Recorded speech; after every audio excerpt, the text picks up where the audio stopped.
What is up you guys? Dr. Momentum here, and right now meron na naman tayong panibagong video about Ask Dr. Momentum. Matagal tayong hindi nakapag-upload kasi na busy tayo, pero ngayon sasagot tayo ng mga tanong ninyo.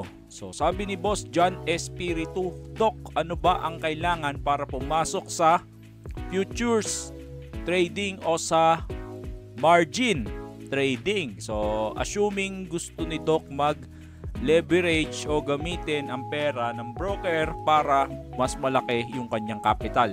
That's futures trading. Mamaya pag-uusapan natin yan. Pero syempre, update muna tayo kay BTC. By the way guys, sa mga lahat ng nakakuha ng OG sa Ghost, okay, nakakuha tayo ng OG dyan. Mamaya minting phase tayo.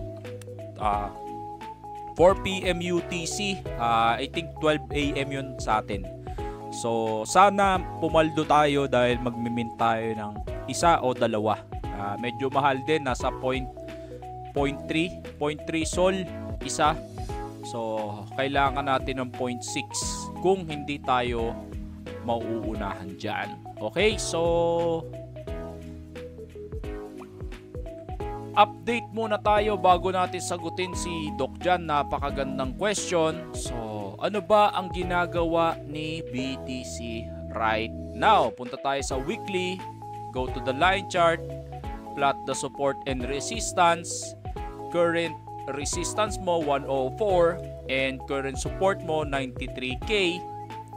Pero since wala ka nang makitang support dyan, mag-base ka na lang sa whole number which is 90k level. Okay?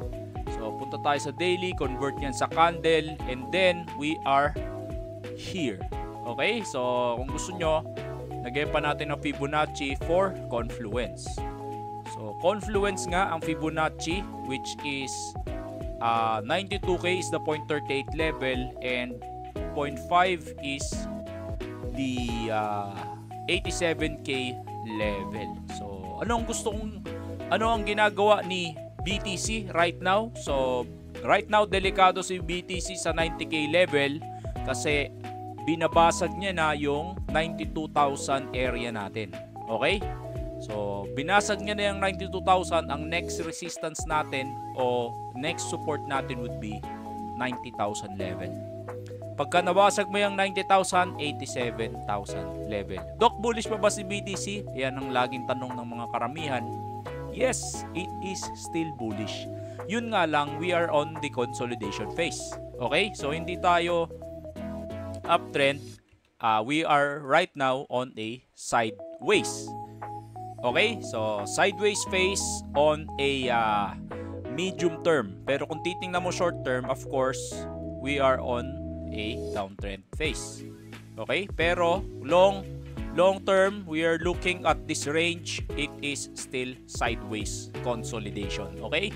So what I want is just consolidate above 90k or above 85k, and then we are good to go. And then eventually pagka nakuha mo na yung 95k, naglaro ka dyan to 97k, eventually retest 104 kung magko-consolidate at hindi babagsak sa 87k level. Okay? So yun lang ang analysis ko kay BTC. Right now, I'm neutral in BTC, pero magte-trade pa rin tayo kung merong mga setup or opportunity. Okay? So yun lang for BTC. Okay, right now sagutin natin ang tanong ni Sir John Espiritu. Ano ang kailangan bago pumasok sa futures? Number 1, capital.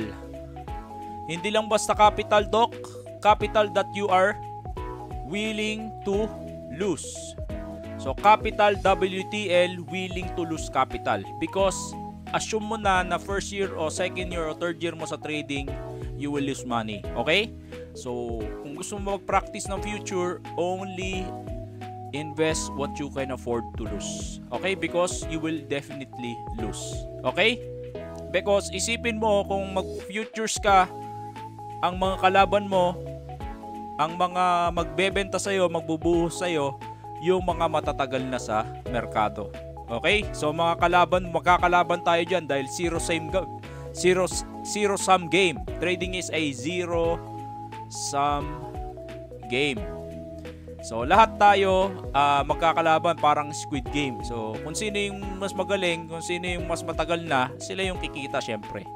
So paano ka kikita? Syempre longevity. Kung tatagal ka sa game na to, of course kikita ka dahil year after year may mga newbies na papasok. Sila yung pagkakakitaan mo. Okay? It sounds harsh but that is the game. Okay, so capital and a system. So, system. Kung may capital ka na willing to lose mo, you need to have a system. So, hindi pwedeng sinabi ni Guru 1, buy ka dito and then bibili ka. Sinabi ni Guru 2, buy ka dito and then bibili ka. Because, paano pag namatay si Guru? Sino na magsasabi, lilipat na naman tayo sa pangalawang Guru? O paano pag hindi nag-crypto si Guru 1 kasi nasunog na siya? Sinong magsasabi? So, you need to have a system of your own. Kaya tayo nagtuturo dito, Doc, ng technical analysis para magkaroon tayo ng sariling system. Hindi tayo nagre-rely o hindi natin binabase yung desisyon natin sa desisyon ni Lodi Trader. Okay? So, number 2, system. Sorry guys, this is honest question. Ayoko i-sugarcoat yung trading kasi mahirap talaga siya. Okay? So, if you are serious and willing to learn, and then you have a 30% chance of surviving in this game. Okay? So, system, capital, and of course, mentor. Bakit? Kasi itong mentor na to, make sure na itong mentor na to has a good success in trading. Alam niya dapat yung sinasabi niya. Bakit? Kasi isipin mo, magte-trade ka. Actually, di ko alam kung tama yung spelling ng success. Isipin mo, magte-trade ka. Ito na lang. Binigyan ka ni mama mo ng kotse. Okay? Binigyan ka, kunyari ni papa, ng kotse. Ngayon, sabi niya, nak, sige, sa'yo na to, i-drive mo. Ngayon, ikaw hindi ka marunong mag-drive, no? So, pwedeng mabangga mo yung kotse o pwedeng masunog mo yung kotse o pwedeng maaksidente ka dahil hindi ka nga marunong mag-drive. So, dun papasok ang driving school teacher na magme-mentor sa'yo para ma-drive mo ng tama yung sasakyan para hindi ka bumangka, hindi ka masunog o kaya naman hindi ka madisgrasya. Kumbaga, yan ang tinatawag na risk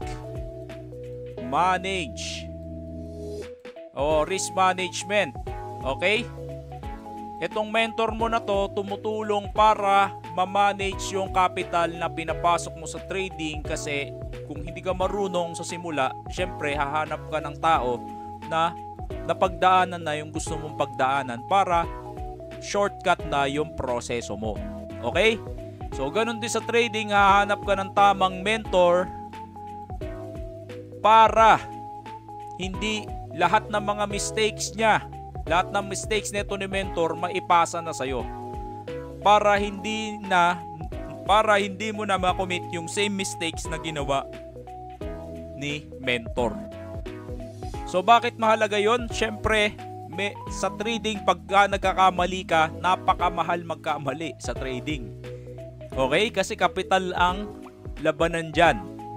So pag tinuro ni mentor lahat ng pagkakamali niya sa'yo nang hindi mo na sinusubukan first hand, of course, maiiwasan mo na yung mga tinatawag nating stupid mistakes. Okay? Diyan ka nagbabayad ng mentor. Okay? So, would I advise to get mentor? Of course. Yes. Kahit naman saan eh. Kapag ka nag-aral ka sa pagiging lawyer, kukuha ka ng degree o kukuha ka ng course na law. Kapag nag-aral ka ng doktor, magtuturo sa'yo, doktor din. Okay? Kapag nag-aral ka ng trading, magtuturo sa'yo, trader din. Trading is a profession, it is not gambling. So, napakahalaga ng may nag-guide sa'yo. At siguro, matatawag nyo akong mentor kasi naglalabas ako ng mga libreng video para sa inyo. Yun nga lang, hindi consistent dahil busy din tayo. Ginagawa lang natin to free time and for free. Okay? So, yun yung tatlong bagay na kailangan mo, Doc. Pagka nakuha mo yan, I think you have a good sign of success sa trading mo. Yun lang. Sana mayroon kayo natutunan. If you want more of this video, please like, comment, and subscribe. Thank you. Dr. Momentum out.